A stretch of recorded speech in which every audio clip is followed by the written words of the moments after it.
Yesterday, I went to Washington to talk to President Mubarak of Egypt. We met at the Blair House. This was a second interview for me. I met him earlier in January in Cairo, and we talked about the peace process, about the Prime Minister of Israel, about a lot of other events that caused the Middle East to be such an interesting place. This conversation, again, about the peace process, about Prime Minister Netanyahu, and about the future.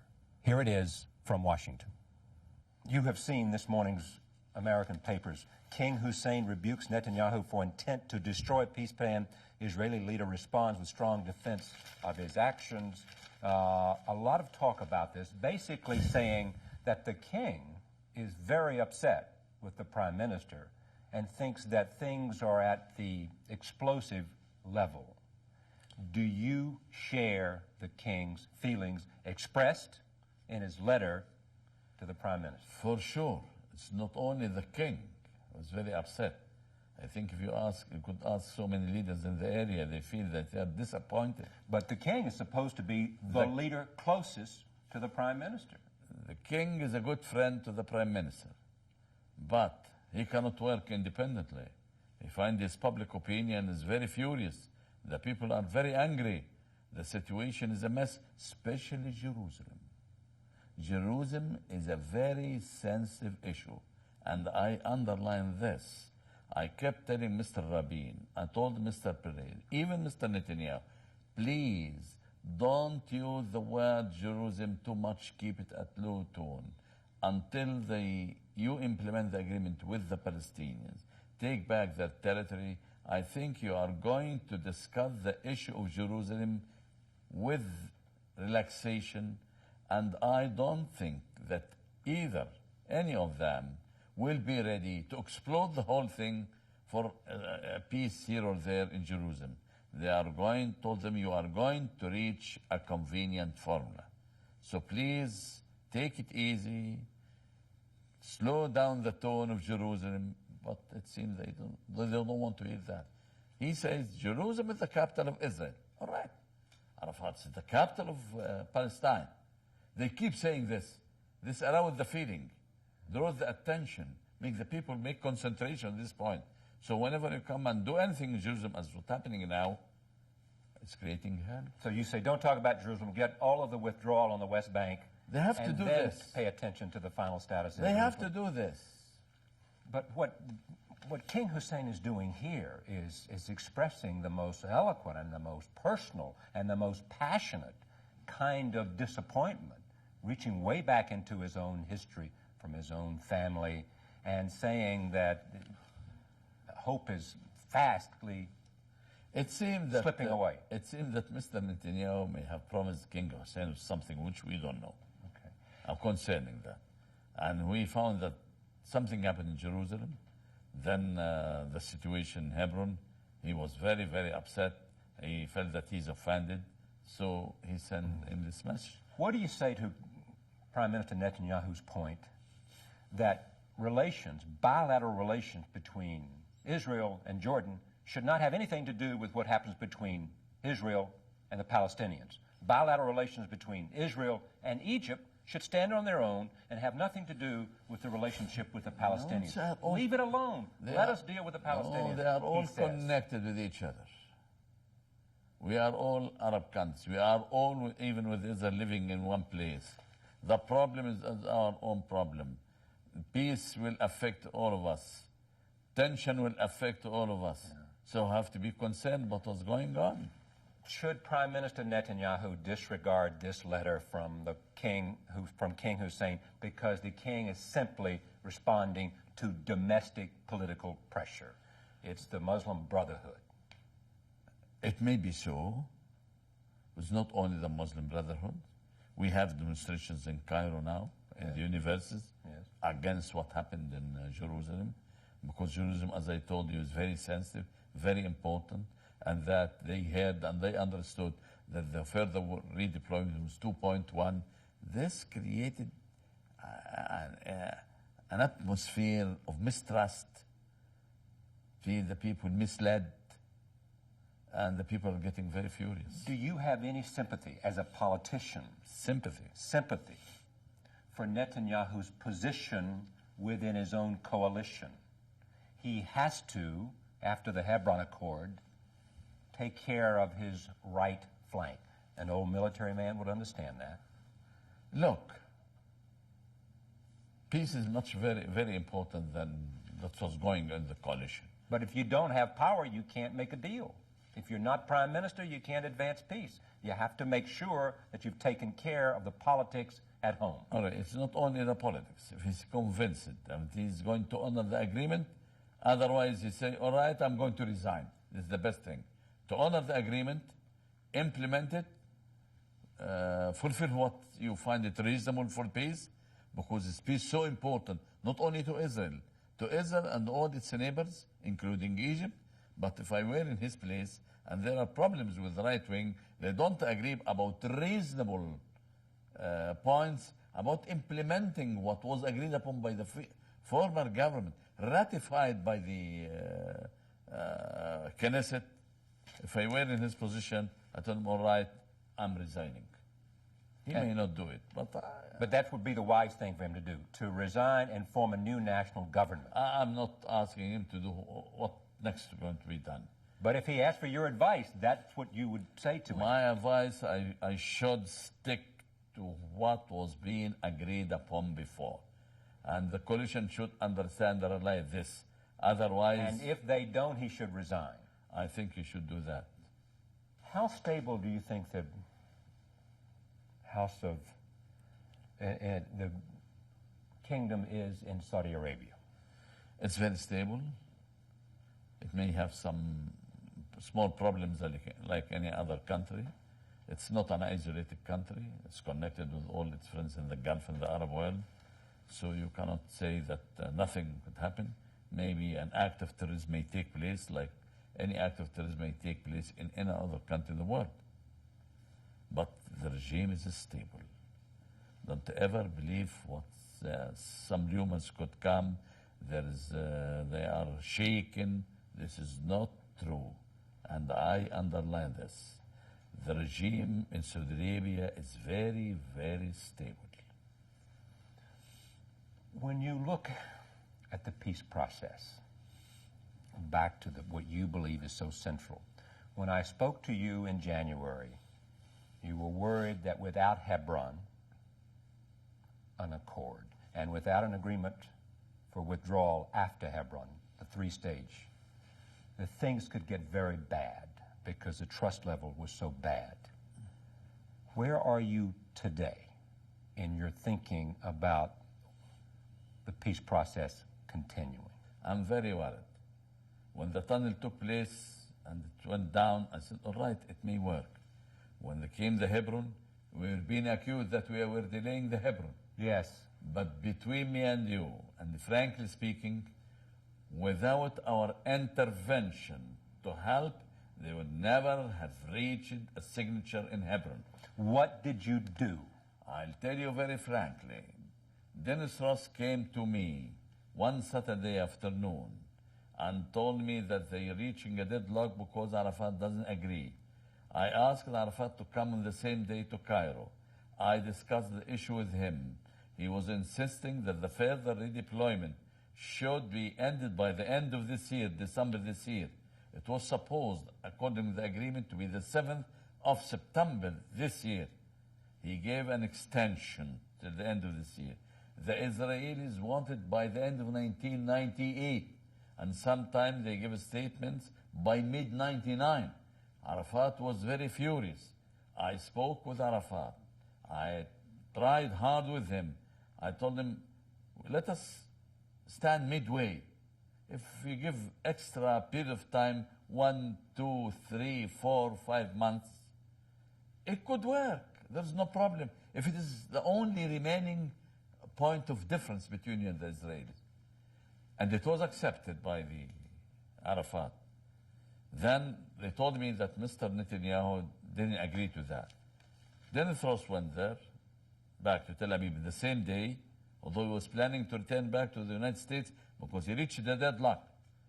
And then they contacted the king contacted me, they took my proposal and went again to Netanyahu. And he agreed upon it, said mid-1997, which is about 15th of June. We said by the end of May, 15th of June, end of June, it didn't make any difference.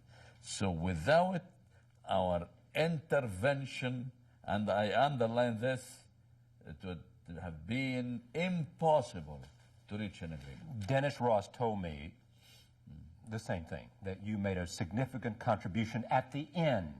But there was the perception that you or the foreign minister were leaning on the chairman to be tougher earlier. This is not true, because Dennis Ross and his colleagues there wanted us to impose what they want on Arafat and to make Arafat accept their proposal, which we cannot do.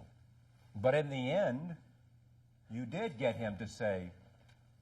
Why? Because they resolved all the other points between them and the Israelis. When it came only for their further redeployment, we intervened in that, because it's a simple thing.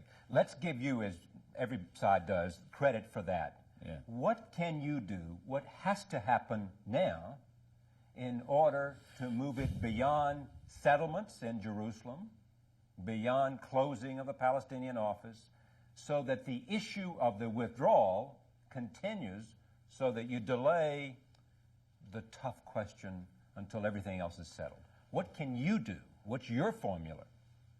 My formula is that Mr. Netanyahu should delay building anything in Jerusalem now. This aroused the feeling of all Muslims, maybe the Christians, at the same time. It's very important, vital. Secondly, he should increase the area of the further redeployment in Area C. Yes. This may raise the morale, may build another kind of trust.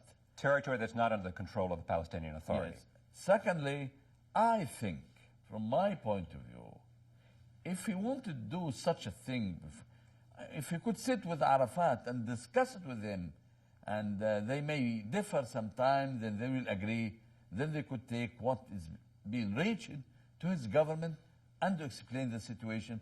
I think it will be convenient. It will help the process to move forward. Do you think, and you know and understand the politics of this, that Netanyahu can afford not to go ahead with those settlements in Jerusalem? Can he politically afford to stop, to give up on the settlements? If you look at it from the political point of view concerning his cabinet, it may be difficult, but he has to do some effort for peace. And I said several times, peace with any concession. It is avoiding bloodshed, it's avoiding violence, it's avoiding unlimited terrorism anywhere in the world. Just a small matter. There is a report that Arafat has suggested he might leave Gaza and move to Cairo. It's not Cairo. I heard this from him. When he reached the deadlock sometimes and feel desperate, he sometimes thinks, he was thinking, he told me frankly, if I didn't reach anything, what I'm going to do, how I'm going to face the people. It came to me sometimes that I would leave and go anywhere else. And it will be a disaster. For him to come leave Gaza? If he left there, it will be a disaster for the peace process. It will be very, very difficult and very complicated. Arafat has great credibility among his people. To find another body which takes this credibility is very, very difficult for the time being. But that's what I assume Netanyahu has come to realize, as Rabin did and as Perez did, that you have to deal with Arafat if you're going to deal with the Palestinians. Rabin understood this perfectly well. Perez understands this very well. I hope that Mr. Netanyahu could realize the danger of what may happen in the future if he didn't move forward. Your friend in Syria, you went to see him, or you met with him a couple of weeks ago. Yes, he's really my friend. He is your friend? Yeah. Where is he in his head about negotiating with Netanyahu? It's a very good question. President Assad, with Mr. Rabin and Mr. Perez, started negotiations when he felt that the Israelis are respecting the agreement with the Palestinians. This is number one. Because there is a case of mistrust between both. The Israelis doesn't trust the Syrian, the Syrian doesn't trust the Israelis. So trust-building measures should take place. Secondly, Syrian had a signal that the Golan Heights, which is an occupied territory, is going to be returned back on condition that the Israelis will want to know what are they going to take back in return. That's why they started negotiations on this basis, and they were negotiating in the last days about security measures, where the force could stay, what is the zone which could be without demilitarized. This was Rabin. Rabin and Assad. Right. And the nature of the Syrians take a long time in negotiations. This is not something new. So now, when I spoke with President Assad, he told me, I'm ready to negotiate. I want peace. But on the basis that we could start from the point which we reached with Rabin and Peres. Netanyahu refused to talk to Assad on the basis of where the understanding was with Rabin. I think that Assad will never resume negotiations unless they start from the point they reached with Rabin. That's what he said to you. Yes, this is which I know from him, and he told me several times and said it publicly. He had to know one way or another that the Golan Heights is going to be given him back. If they cannot say it directly or clearly, there should be any kind of formula with the help of the United States, and we are ready to help. That to give him a signal that in any negotiations we are going, the Golan is going to be given to you back. Right. Without this, it would be very difficult for Assad to accept any kind of negotiations. What is it that Netanyahu needs to understand about dealing with Arafat? The point is, Mr. Netanyahu should understand very well the psychology of the Arabs, how to deal with the Arabs. If they understand them very well, as Rabin did, as Peres did, I think he is going to work pretty well with these people, and he is going to go through the process. He may be going to meet some difficulties. This is something normal, but he will be able to solve it with the help of the United States and our help. Right. Rabin used to meet so many difficulties. Used to contact the Americans. Used to contact me. The Americans and I, we contact each other.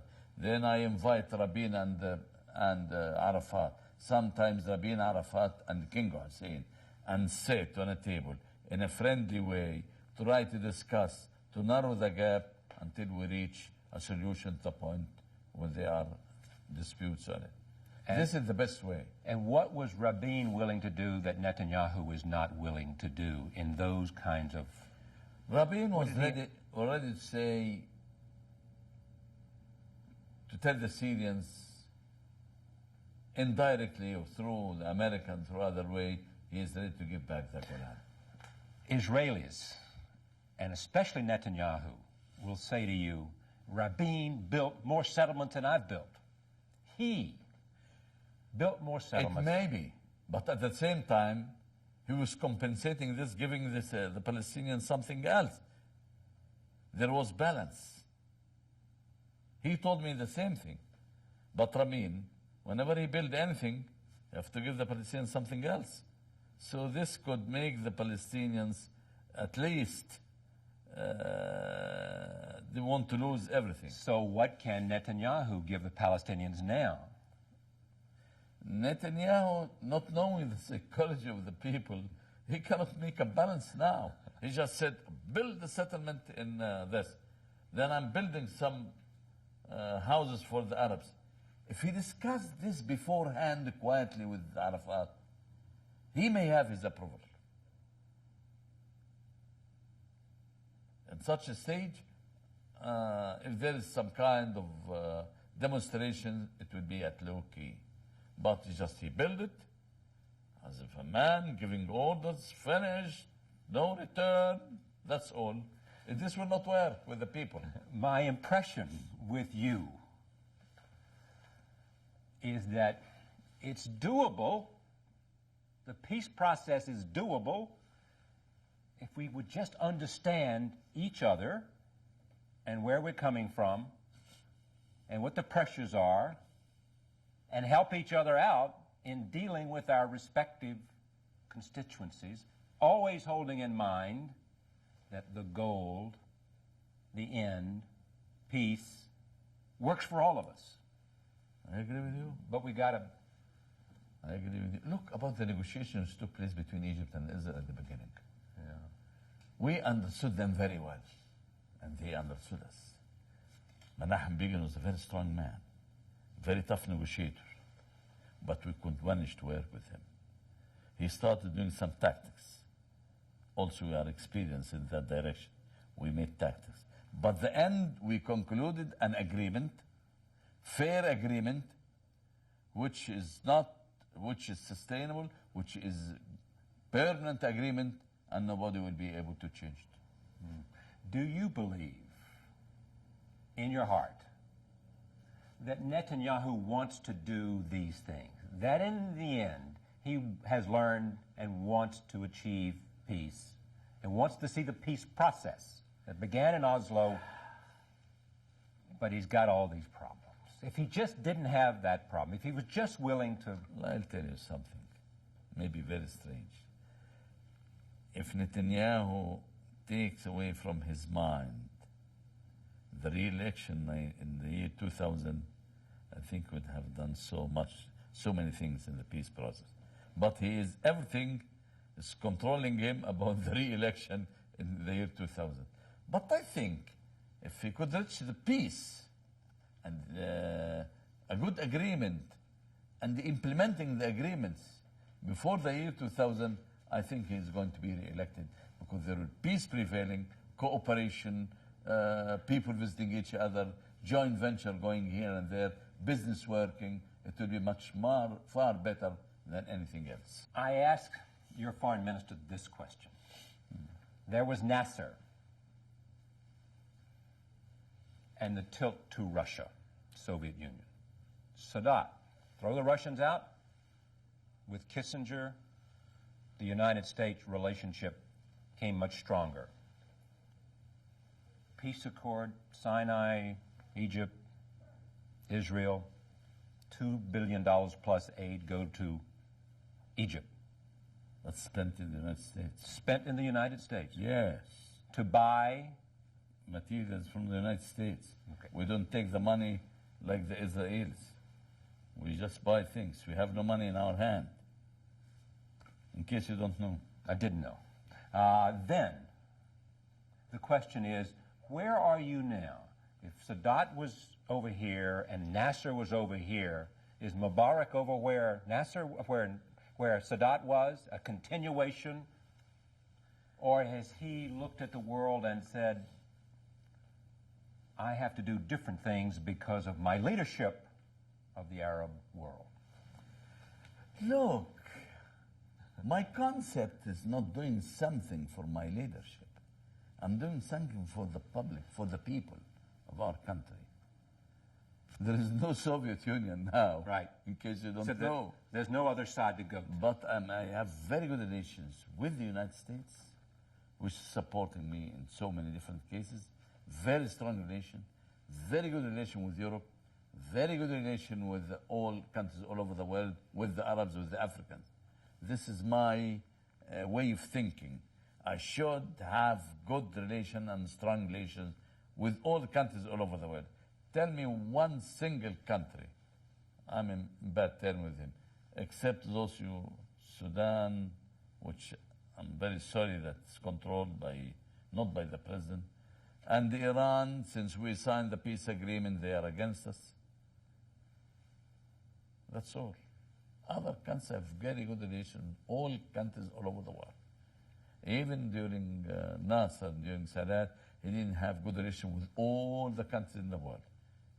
A very good relation with the Arabs, very good relation with the Africans. I used to tour here and there with China, with Japan, with Indonesia, with the United States, with Russia, with the with the new republic of the Soviet Union, former Soviet Union, with the media in the United States, for example. Are you optimistic or pessimistic? Towards what? Peace process. Although we are meeting problems, but yet I'm optimistic. Because peace is the only way for all countries in the area to live. And the peace is going to be reached whether Netanyahu liked or don't like. Because this is the fate of the people. This is the people, what the people want to live, cooperate. Look at the business people in Israel and in Egypt, for example. They cannot work together in an atmosphere of tension. I met so many of them last week, 17 big businessmen from Israel, and our business people met with them. Netanyahu met our business people, but we'd like to create the good atmosphere so the cooperation could be much more in contact. Thank you. Thank you. As always. You have taken so many questions from me. And Mr. Netanyahu will be upset when I thought that he should resign. We'll be right back. Stay with us.